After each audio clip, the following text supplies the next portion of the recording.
I think Yeah, Number one, baby. I'm joking. I wasn't as optimistic as Sim because I like He's negative hoping for the worst. I told him. Getting the best. These guys, Because that way I'm not let down. I'm so I used to said being this let to down. him. Me, we're not going past. Sorry, Not hoping for the worst, but I prepare for the worst and hope for the best. pause. Remember we had the freeway during the week. I said to you and my other friend on the phone, I said, these boys have a different mentality. What happened to us last year with Tottenham? This is Chris. Wait, listen, what happened to us last year with Tottenham could have been the best. That was the best way to show them, look, we are levels. See today's game. Tottenham was beaten. Their heart was gone in the first 20. I saw them. They started fouling Saka. They was like, yeah, these guys are too good. They're too good. They're too good. You would have thought we was the home team. This is the same team that lost to Nottingham Forest last season. You know, I don't know what Mikel's done to them. I don't know if it's that All or Nothing documentary. I don't know where. But I think he's coached them properly now. He's coached them properly. I think you lot's best player today was Ramsdale. I can't. Yeah, no, it was. It was. No, he was. He saved us. Chris, what you lot got to understand is, we have no fear. See these kudos or these omens we had last season. We are passing these tests with flying colours. Flying colours. Palace, remember. And the media's, they got an agenda against us because they're always trying to trip us up. Look, the first game of the season is to get Palace. That's why they wanted the egg on your face moment. We beat them 3-0, comfortable. Man United, Old Trafford. Yeah, we slipped up there. Even then, I feel like we outplayed you. We battered you. However, the decision didn't go our way. Chelsea. We've been battering them lately. Who ain't? Do you know what's crazy? I've seen Arsenal this season play a round of teams that I've seen these teams give City a game. I've seen them give United a game. Like Brighton. Brentford with Brighton. battered them. So my guy just said that something similar happened. He'd need to find it back, but he can swear that Ramsey left the ball and Sanchez scored it in a very similar fashion a few years ago. This guy, you're going back to 2014. Get out of here, Chris. You're back 2014, 15. Come on, bro. I know what game you're talking about. Wait. Was there even VAR then? That's what I'm trying to say. I didn't think there was VAR then, bro. Ramsey. Chris, taking the piss. What I'm trying to say is, man. I didn't finish my point. I didn't finish my point. My point was there was no VAR. My point was is every single season these controversial decisions happen. That's what I'm saying. Yeah, but Chris, every season. The whole point of these decisions being overturned is because of VAR. Does that make sense? Assistant referee. That was a clear and obvious error. Anyway, let's talk about Arsenal. Let's talk about Arsenal. Yes, let's talk about Arsenal. Yeah.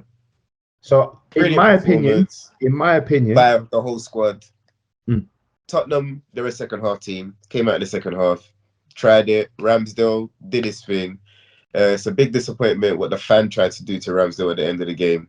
Disgusting. I don't know if you guys saw it. Disgusting, man. But that's Richarlison as well, bro. I don't even know why Richarlison is raising his hand to Ramsdale. No, what it is, we all know. See, when it comes to derbies, I think Chris knows as well. We've all played. I hate Richarlison, bro. You don't like him. You have that extra pump in it, Chris. Yeah. However, you do Nasty.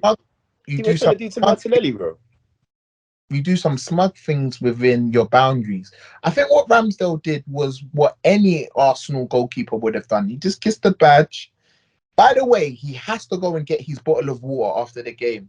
Why the hell, as a fan, do you need to try and fly kick his back? What gives you the right to do that? What if Ramsdale grabbed him and punched him in his face? He has every right to do that, right? No. Yeah, he does. No, he does, Chris. He's getting a fly kicked in his back. No, he doesn't have the right to do that. The fan doesn't have a right to kick him. Ramsdale doesn't have a right to punch him. Himself. Yeah, but that's what I'm trying to say, Chris. There's a big difference between protecting yourself and smacking someone in the face. It's not like he's gone up to them. He's just kissed the badge. I think talking about protecting himself.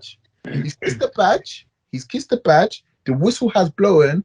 I've watched him. He's walked over to go and get the bottle of water.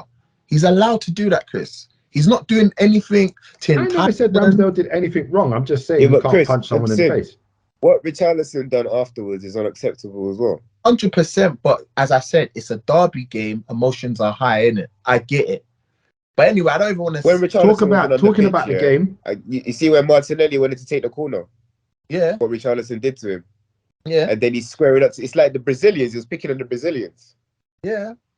But let's just talk about the game. He tried it with Gabriel as well. But Gabriel told him, go suck your mama side. That's what it looked like he was saying. That's what it looked like he was saying. Yeah, he said, not me, boy. I've been fighting off English robbers lately, still. Yeah, talking about the game,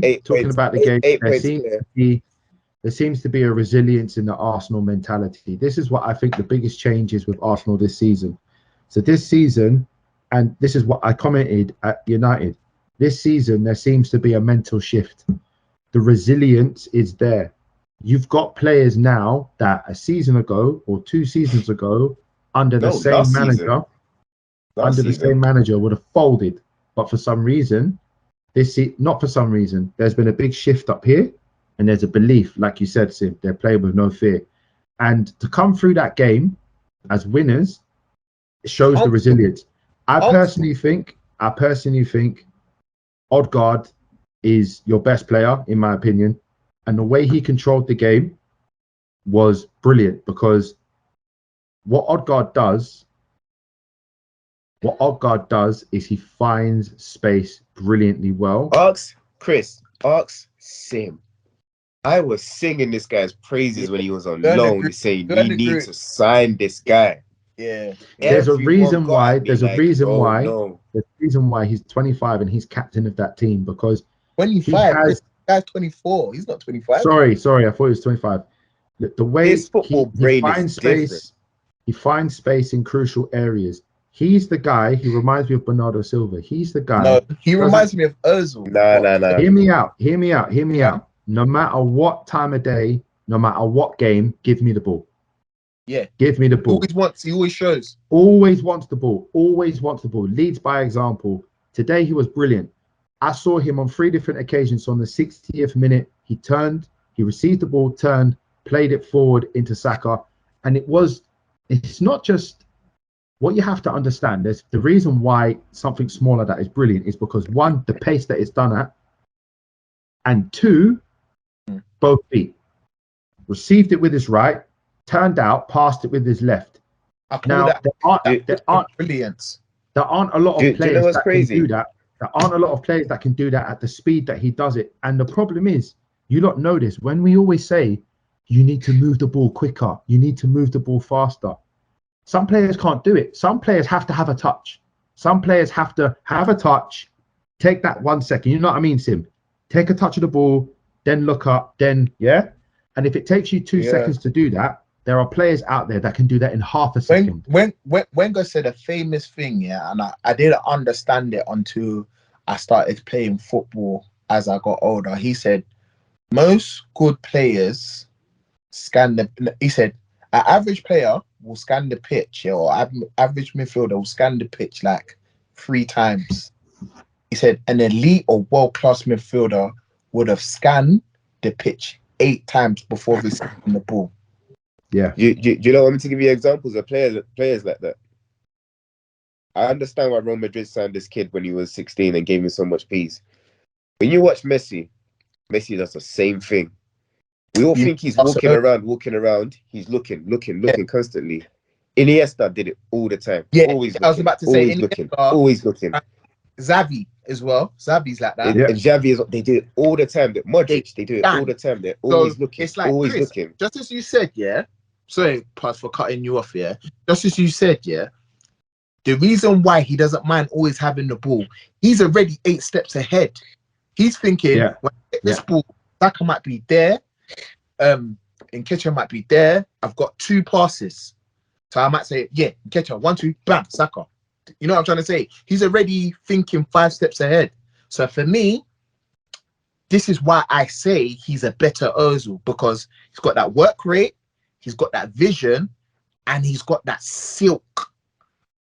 He's got trippy. And he's scoring. And he's scoring goals. So that's why. 35 mil. Just to finish it off. So I think Odegaard made the difference today.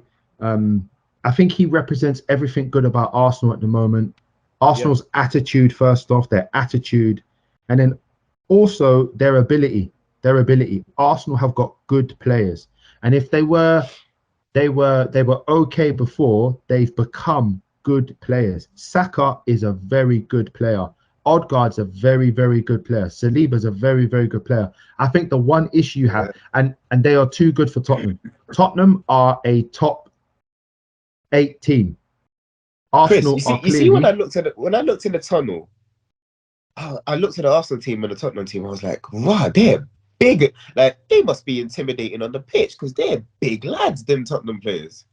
They just got bossed around big today lads, they got bullied today. They got bullied today. Guys, Listen, they tried to bully Arsenal. Arsenal's added height in key areas. Look, we got Saliba and Gabriel. They're not small lads. No, and neither's Partey. Those are two tallest players. No, Ben White. Ben White's like 6 foot plus. Partey. No. Sam, you should have seen the tunnel. There was not one Tottenham player that was shorter than an Arsenal player. No, but they don't have, as Chris said, you can be tall, but they don't have the quality. Remember, we've got these tall. Partey. You don't know as well as I do. You don't know as well as I do, bro. You can be some big, massive. It doesn't matter, man. Thank you. It doesn't matter. You know what? Do you know what team reminds me of that? Brighton. Yeah. Hey, listen. You can take This is a good saying. You can take the dog out of the fight, but you can't take the fight out of the dog. Do you know what I mean? And it doesn't matter if it's some tiny little thing.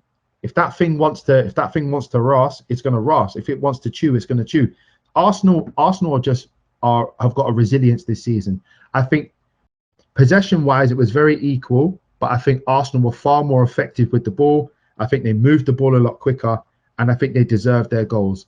And that's that. We have to